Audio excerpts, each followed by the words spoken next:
미가 5장 1절부터 4절까지입니다. 하나님이 예비하신 메시아에 대한 소망. 앞서 배운 미가서 1장, 2장, 3장에서는 이스라엘 민족이 심판받을 수밖에 없었던 이유에 대해서 살펴보았습니다. 이스라엘 민족은 일반 백성에서부터 지도자들에 이르기까지 부패하고 타락해 있었습니다. 하나님 앞에 합당하지 않은 죄악들이 만연해 있었습니다. 이러한 모습들 때문에 하나님은 이스라엘 민족을 향하여 하나님의 심판과 징계를 선포하십니다. 미가서 말씀을 통해서 발견하는 인간의 본질적인 죄악은 자신들이 죄인임에도 불구하고 죄를 인식하지 못하고 죄를 뉘우쳐 회개하지도 못한다는 것입니다. 그래서 하나님이 내리신 처방은 사랑의 징계를 통해서 그들 자신의 죄를 깨닫게 하시고 회개하도록 섭리하시는 것입니다. 그런데 문제는 사랑의 매를 맞고 죄를 깨닫는 것이 지속적이지 못하고 매우 일시적인 현상이라는 것입니다. 매를 맞을 때만 죄를 뉘우치고 다시 시간이 지나면 원래의 죄악의 길로 걸어가는 것이 이스라엘 민족과 인간의 본질적인 모습이었던 것입니다. 그래서 미가서를 비롯해 성경은 인간은 스스로를 구원할 수 없고 스스로를 새롭게 할 수 없는 존재이기 때문에 인간 자신에게서는 소망을 찾을 수 없다고 가르치고 있습니다. 이러한 절망적인 상황에 놓인 인간의 운명은 결국 영원한 심판과 멸망을 당할 수밖에 없습니다. 그런데 다행인 것은 하나님이 이러한 절망적인 운명에 처한 인간들의 인생에 적극적으로 개입하시기로 계획하시고 작정하셨다는 것입니다. 인간들의 운명을 인간 자신들에게 맡기지 않았다는 것입니다. 우리는 오늘 본문의 말씀을 통해서 하나님이 멸망당할 운명을 가진 죄인들을 어떠한 계획과 방법으로 구원하시는지에 대하여 알아보고자 합니다. 죄인된 인간들을 구원하시기 위하여 하나님이 직접 계획하시고 진행하시는 역사는 다음과 같습니다. 첫 번째로 죄인된 인간을 구원하기 위해서 하나님은 새로운 왕을 세우시기로 작정하십니다. 성경의 핵심 내용을 가장 쉽게 요약하자면 누가 진정한 왕인가라는 질문으로 요약할 수 있습니다. 성경의 답은 당연히 하나님이 왕이시라는 것입니다. 그런데 인간은 끊임없이 자기 자신이 왕인 것처럼 인생을 살아가는데 실상은 알고 보면 모든 인간은 죄에 노예된 상태로 죄가 이끄는 대로 끌려가며 살아가는 그러한 존재들입니다. 자기 자신이 주인이고 왕인 줄 알았는데 실상은 죄가 인간의 왕이 되어 그들을 멸망의 길로 이끌고 있었던 것입니다. 죄는 거짓 왕이고 가짜 왕입니다. 이런 가짜가 인간의 왕이 된 이유는 인간 스스로가 참된 왕이신 하나님을 거절하고 거부했기 때문입니다. 본문 1절을 보시기 바랍니다. 딸 군대여 너는 떼를 모을지어다. 그들이 우리를 에워쌌으니 막대기로 이스라엘 재판자의 뺨을 치리로다. 1절의 내용은 자신의 나라에 쳐들어온 강대한 이방 민족 앞에 아무런 힘도 쓸 수 없는 무력한 이스라엘 민족의 모습을 보여주고 있습니다. 1절에서 나오는 막대기는 하나님이 이스라엘 민족을 징계하기 위해 드신 매를 상징하는 것으로 이스라엘 민족이 이방 민족으로 인하여 수치와 부끄러움을 당하게 될 것임을 예언하고 있는 것입니다. 1절의 내용은 결국 이스라엘 민족이 처한 상황과 현실이 참으로 암담하고 암울하다는 것을 보여주고 있는 것입니다. 하나님이 그들의 왕이심에도 불구하고 그들은 하나님을 거절하는 삶을 살았고 죄악이 이끄는 대로 인생을 살아왔습니다. 하나님을 거부하고 죄가 주는 쾌락과 즐거움대로 인생을 살아가면 영원히 행복한 줄 알았는데 나중에 결과를 보니까 참담하고 매우 고통스러운 인생이 되고 맙니다. 이러한 이스라엘 민족의 모습은 모든 인간들에게 그대로 적용될 수 있습니다. 앞선 시간 배웠듯이 인류 역사상 하나님의 가장 큰 은혜와 기적을 경험했던 이스라엘 민족이 타락하고 부패했다는 것은 인간의 본성이 결국은 죄인이라는 사실을 우리에게 알려주고 있습니다. 하나님을 갈망하고 그분을 바라보기보다는 죄악이 주는 거짓된 기쁨과 즐거움에 더욱 마음이 끌리는 것이 인간의 본성인 것입니다. 그래서 지금까지 미가서 말씀을 계속해서 공부하며 강조했던 핵심 주제가 나옵니다. 미가서의 핵심 주제는 인간은 스스로를 구원할 수 없고 가만히 놔두면 저절로 멸망의 길을 향하여 달려가는 절망적인 존재라는 것입니다. 하나님이 사랑의 매를 들어서 때려보지만 일시적인 효과는 있어도 영원한 효과가 없습니다. 그런데 감사한 것은 하나님께서 이렇게 절망적인 상황에 처해 있고 아무런 소망도 없는 죄인들을 포기하지 않고 구원하기 위해서 가장 위대한 일을 태초부터 준비하시고 계획하시고 작정하고 계셨다는 것입니다. 그리고 그 일을 하나님의 때에 반드시 진행하신다는 약속을 하십니다. 하나님이 계획하시고 진행하신 그 일이 무엇입니까? 하나님과 동등되시며 하나님의 독생자이신 예수 그리스도를 구세주로 이 땅에 보내시는 일입니다. 본문 2절을 보시기 바랍니다. 베들레헴 에브라다야, 너는 유다 족속 중에 작을지라도 이스라엘을 다스릴 자가 내게서 내게로 나올 것이라. 그의 근본은 상고에 영원에 있느니라. 이 말씀은 미가 선지자를 통해서 하나님이 예수 그리스도의 탄생을 예언하시는 내용입니다. 이 말씀은 실제로 약 700년 후에 성취되어지는데 마태복음 2장 5절에서 6절에 보면 이 구절이 인용되면서 예수님이 베들레헴에서 태어나심을 역사적 사실로 증언하고 있습니다. 하나님이 예수님을 이 땅에 보내신 이유가 무엇입니까? 마태복음 1장 21절에 보면 이렇게 증언하고 있습니다. 아들을 낳으리니 이름을 예수라 하라. 이는 그가 자기 백성을 저희 죄에서 구원할 자이심이라 하니라. 예수님이 이 땅에 오신 목적은 바로 하나님의 택하신 백성들을 죄에서 구원하시기 위해서라고 증언하고 있습니다. 인간은 모두 죄인입니다. 죄인이라는 것은 죄의 노예, 죄의 종된 상태에 있다는 것입니다. 그러니까 지금까지 죄가 인간들의 왕노릇을 하고 있다는 것입니다. 예수님이 오셔서 택하신 백성들을 죄에서 구원하신다는 것은 죄의 노예된 상태, 종된 상태에서 건져내시고 이제는 죄가 왕노릇하는 것이 아니라 예수님이 친히 그들의 왕이 되어 주신다는 의미를 가지고 있습니다. 인간이란 존재는 스스로 왕이 될 수 없습니다. 왜냐하면 인간보다 죄의 심이 더 강하기 때문입니다. 인간은 자연스럽게 죄의 종로로 탈 수밖에 없습니다. 인간은 하나님을 거절하고 스스로가 왕이 되고자 했지만 그 결과는 죄가 왕이 되고 자신들은 죄의 종과 노예가 되는 것이었습니다. 죄의 종로로 타는 자신들의 상태를 스스로의 심이나 의지로 벗어날 수 없습니다. 죄가 왕노릇하며 죄의 지배에 있는 사람들의 운명은 결국 영원한 저주와 멸망뿐입니다. 그래서 하나님은 예수님을 통해서 왕노릇하던 죄를 쫓아내시고 친히 예수님 자신이 왕의 자리에 오르게 하사 영원한 저주와 멸망당할 운명에 처한 죄인들을 구원하시기로 작정하십니다. 예수님이 그들의 왕이 되어주셔서 이제는 저주와 멸망이 아닌 영원한 복과 생명을 누리며 살아갈 수 있는 존재들로 삼아주시는 대속의 사역을 시행하십니다. 결국 인간이란 존재는 어떤 왕이 통치하고 다스리냐에 따라서 누구에게 속한 자냐에 따라서 운명이 달라지는 것입니다.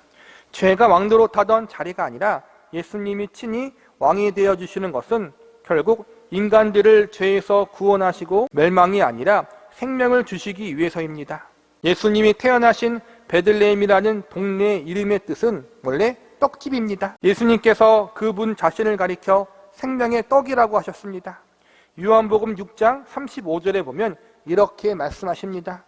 예수께서 이르시되 나는 생명의 떡이니 내게 오는 자는 결코 줄이지 아니할 터이요 나를 믿는 자는 영원히 목마르지 아니하리라. 여기서는 떡이라고 나와 있지만 정확히는 밀가루로 만든 빵이라고 할 수 있습니다.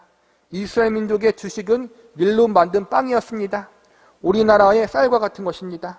우리가 밥을 먹어야 살 수 있듯이 예수님이 친히 우리의 생명의 떡이 되어 주셔서 우리를 살려주신다는 것입니다. 먹을 음식 없이는 우리가 살아갈 수 없듯이 예수님이 우리에게 없으면 우리는 한순간도 살아갈 수 없는 존재임을 알려주고 있는 것입니다. 특별히 그분 자신을 생명의 떡으로 비유하신 것은 친히 그분 자신의 몸과 생명을 우리를 위해서 희생함으로 우리를 살리시려는 예수님의 대속의 사역이 가지고 있는 의미를 알려주기 위해서라고 할 수 있습니다. 예수님만이 우리의 참된 왕이요 생명이요 구원이라는 사실을 절대로 잊지 마시기 바랍니다. 그리고 그 예수님을 우리에게 보내주신 하나님 아버지께 감사와 찬양을 올려드릴 수 있기를 바랍니다. 두 번째로 죄인된 인간을 구원하기 위해서 하나님은 그들의 운명을 바꾸기로 작정하십니다. 본문 3절과 4절을 보시기 바랍니다. 그러므로 여인이 해산하기까지 그들을 붙여두시겠고 그 후에는 그의 형제 가운데 남은 자가 이스라엘 자손에게 돌아오리니 그가 여호와의 능력과 그의 하나님 여호와의 이름에 위엄을 의지하여 서서 목축하니 그들이 거주할 것이라. 이제 그가 창대하여 땅 끝까지 미치리라. 3절과 4절 말씀은 원래 미가 선지자가 살고 있었던 당시 시대의 사람들을 향하여 주신 희망의 메시지입니다.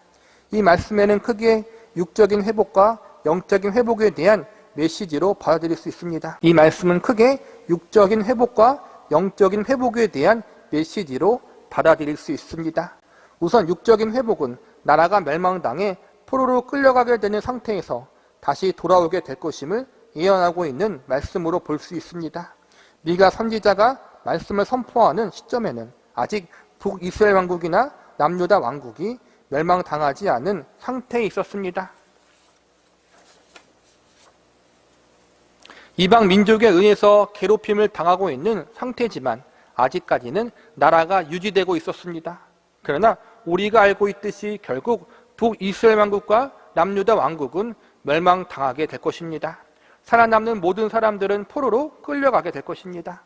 하지만 다행히도 하나님께서는 하나님의 징계의 때가 끝이 나면 다시 이스라엘 민족을 포로된 상태에서 건져내어 하나님의 약속하신 가나안 땅으로 돌아올 수 있도록 역사하실 것입니다.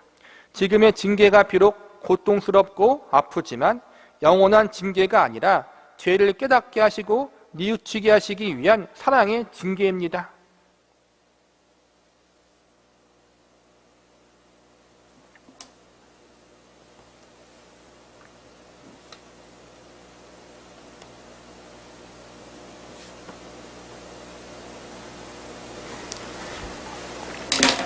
사랑의 징계의 목적은 회복이고 새로운 기회를 주는 것입니다.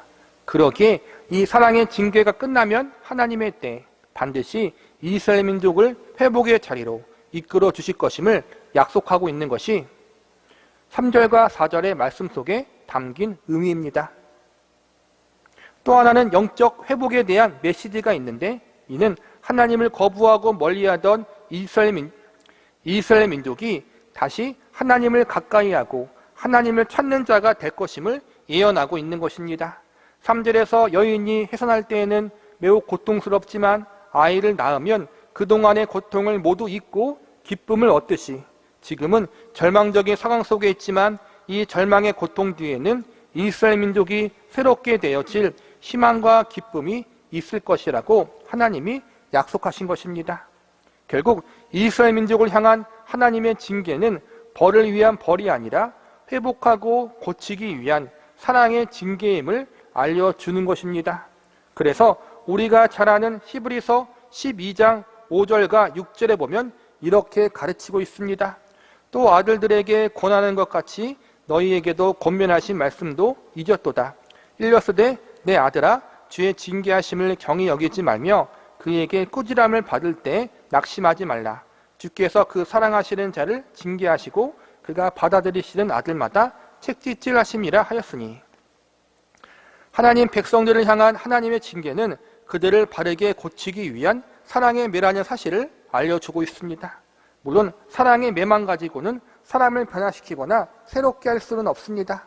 그래서 하나님은 2절에서 친히 메시아이신 예수 그리스도를 보내주셔서 우리의 왕으로 삼아주시고 예수님의 주도 아래 인간들을 변화시키시고 새롭게 하여 주신다고 약속하십니다.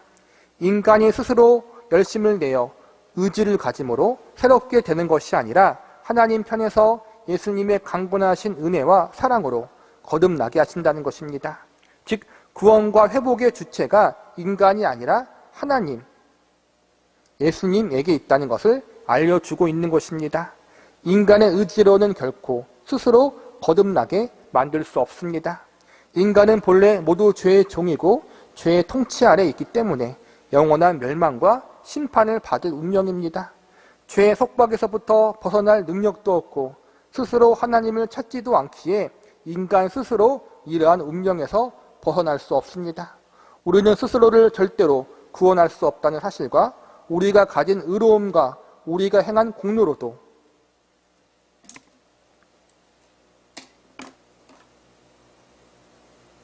절대로 우리를 거듭나게 할 수 없다는 사실을 반드시 명심하고 있어야 합니다. 이러한 절망적인 상태에 있는 인간을 구원하실 분은 오직 하나님이 예비하신 메시아 예수 그리스도밖에 없습니다. 우리가 우리 자신을 구원할 수 없다는 사실을 겸손히 인정하고 하나님의 은혜와 예수 그리스도가 구주 되심을 받아들이는 것, 이것이 바로 복음이고 구원이라는 사실을 명심하시기 바랍니다. 말씀을 마무리하겠습니다.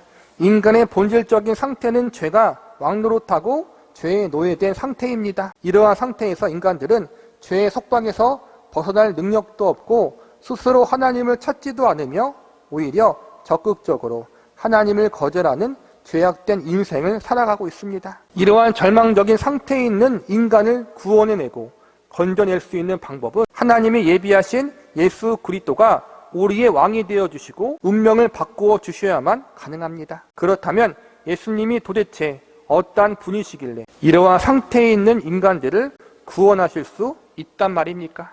그분이 우리의 왕이 되시고 우리의 운명을 바꾸시기에 충분한 분이십니까? 성경은 예수님이 충분히 그럴 만한 자격과 능력이 있다고 가르치고 있습니다. 본문 2절을 다시 보시기 바랍니다. 베들레헴 에브라다야 너는 유다 족속 중에 작을지라도 이스라엘을 다스릴 자가 내게서 내게로 나올 것이라. 그의 근본은 상고의 영원에 있느니라. 이 말씀은 1차적으로 메시아의 탄생과 그분이 어디서 태어나실 것인지를 예언하고 있고 한 발 더 나아가 이 메시아가 어떤 분이신지를 아주 정확하게 알려주고 있습니다. 2절 후반부에 보면 그의 근본은 상고에 영원에 있느니라. 이렇게 메시아의 정체를 알려주고 있습니다. 상고라는 말은 오래전부터 애적부터라는 의미를 가지고 있는데 뒤에 있는 영원이라는 말과 합하여서 풀이하자면 하나님이 보내시는 메시아는 태초부터 영원 전부터 계신 분이라는 의미를 가지고 있다고 할 수 있습니다. 원래 태초부터 영원 전부터 계신 분이 누구입니까? 바로 하나님입니다. 메시아이신 예수님이 하나님과 동등된 분임을 미가 선지자가 미리 알려주고 있는 것입니다. 이스라엘 민족은 하나님이 메시아를 보내주실 것이라는 약속을 이미 알고 있었습니다. 왜냐하면 구약에서 지속적으로 메시아가 오신다는 예언의 약속을 하나님이 하셨기 때문입니다. 그런데 이스라엘 백성들은 그 메시아가 인간적인 지도자, 능력이 뛰어난 훌륭한 사람일 거라는 생각만 했습니다. 자신들을 이방인의 억압과 핍박에서 건져내어줄 정치적인 지도자나 싸움을 잘하는 무적 불패의 장군일 거라고 생각하고 있었습니다. 그런데 신약 시대에 들어와 예수님이 메시아로 오셨는데 사람들은 예수님의 모습을 보고 많이 실망했습니다. 자신들이 생각한 그러한 정치적, 인간적 지도자가 아니었던 것입니다. 그런데 인간들 편에서는 실망했지만 하나님 편에서는 인간들에게 가장 필요한 존재, 그들을 온전히 구원할 수 있는 완전한 존재로 메시아를 보내주신 것입니다. 인간적으로 유능한 지도자가 아니라 인간들이 감히 상상하지도 못했던 존재, 하나님의 독생자이자 하나님과 동등된 분, 태초부터 영원 전에 하나님과 함께 하셨던 성자 예수님을 인간들의 구원자로 보내주셨습니다. 예수님은 하나님과 동등된 분이기 때문에 인간의 본질적인 운명, 그들이 처해 있는 절망적인 상황, 죄의 속박에서부터 능히 그들을 건져낼 수 있고 하나님을 거절하고 거부하는 강팍하고 완악한 마음을 깨트려 버릴 수 있는 능력을 가지신 분이 바로 예수님이셨습니다. 이에 대한 말씀이 빌립보서와 로마서에 다음과 같이 가르치고 있습니다. 그는 근본 하나님의 본체시나 하나님과 동등됨을 취할 것으로 여기지 아니하시고 이는 그리스도 예수 안에 있는 생명의 성령의 법시 죄와 사망의 법에서 너희를 해방하였습니다. 여기서 보면 예수님을 가리켜 하나님의 본체요 하나님과 동등된 분으로 이야기하고 있고 그리스도 예수 안에 있는 생명의 성령의 법이 죄와 사망의 법에서 너를 해방했다고 선포하고 있습니다. 하나님이 보내주신 메시아이신 예수님, 그분은 하나님의 본체요 우리를 죄와 사망의 법에서 해방시키는 구원의 주님이십니다. 우리의 운명을 새롭게 하실 수 있는 유일한 분이라는 것입니다. 우리는 예수님을 죄인들의 구주로 보내신 하나님의 놀라우신 계획과 마음에 감사해야 합니다. 인간은 죄인이라 늘 자기 자신의 욕심과 욕망을 채우고 싶고 이루고 싶어 합니다. 믿는 성도들도 예외가 아닙니다. 가장 거룩해야 할 신앙생활도 기도도 때로는 우리의 소원을 이루고 내 뜻을 관철시키기 위한 도구로 사용할 때가 많이 있습니다. 이스라엘 백성들 역시 하나님이 예비하신 메시아가 자신들의 육적인 억압으로부터 자유와 해방을 가져다 주는 분으로 기대하고 있었습니다. 우리도 하나님을 믿으며 예수님을 믿으며 인생에서 성공과 번영을 얻게 되고 모든 일이 만사 형통하게 될 것이라고 믿지 않습니까? 그러나 신앙생활을 하다 보니 우리가 기대한 것과는 전혀 달리 고난과 환난이 있고 아픔과 고통이 있으며 끊임없이 눈물 골짜기를 지나가야 한다는 사실을 배우게 됩니다. 2000년 전 당시에도 동일했습니다.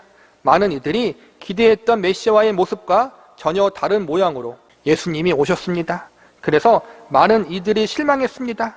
그런데 나중에 알고 보니까 예수님이야말로 육신적인 자유와 해방보다 더 귀한 영혼의 자유와 구원을 주실 수 있는 유일한 분이셨습니다.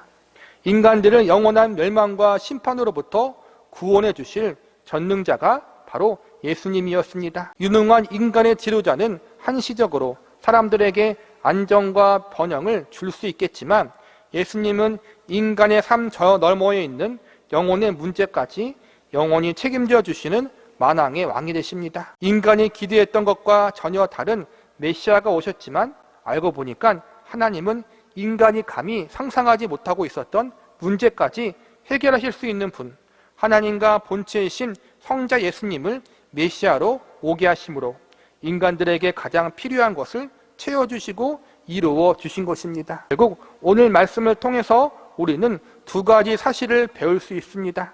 하나는 인간의 뜻과 계획보다 하나님의 뜻과 계획이 더 위대하고 가장 정확하다는 것입니다. 하나님의 뜻이 인간의 뜻과 다를 수 있지만 결국에는 하나님의 뜻이 가장 선하고 합당하다는 것입니다. 그리고 또 하나, 성자 예수님이 아니면 결국에는 아무도 죄에 노예된 상태와 영원히 멸망당할 운명에서 구원받을 수 없다는 것입니다. 하나님은 오직 예수님만 죄인들의 유일한 구원의 소망이 되실 수 있다는 것을 알고 계셨습니다. 결론적으로 하나님이 우리보다 우리를 더 알고 계시고 우리에게 있어야 할 것이 무엇인지 가장 정확하게 아시는 전지전능하신 분이라는 것입니다. 죄의 종노릇하는 죄인들을 건져내어 새로운 주의 백성으로 만들 수 있는 유일한 분이 바로 예수 그리스도십니다. 죄의 속박에서 영원한 저주와 멸망의 심판을 받을 운명을 바꾸어 영생 복락을 누리며 살아갈 수 있도록 역사하실 수 있는 분 역시 오직 예수 그리스도 한 분뿐입니다. 그분은 하나님의 본체시며 하나님의 독생자이시며 태초부터 영원까지 살아서 역사하시는 창조주 하나님이십니다. 이 성자 예수님을 우리에게 구세주로 보내주신 하나님과 그분의 전부를 우리를 위해 아낌없이 내어주신 예수님이 우리의 왕이시며 운명의 주인이시며 우리의 전부라는 사실 앞에 우리의 뜻과 우리의 생각, 우리의 방법을 기꺼이 내려놓으시기 바랍니다. 우리의 고집과 아집을 포기하시기 바랍니다. 그리고 겸손히 그분의 뜻과 그분의 방법, 그분의 일하심을 인정하고 우리 자신을 기꺼이 순복시키는 자리로 나아갈 수 있는 저와 여러분이 되시기를 기도합니다.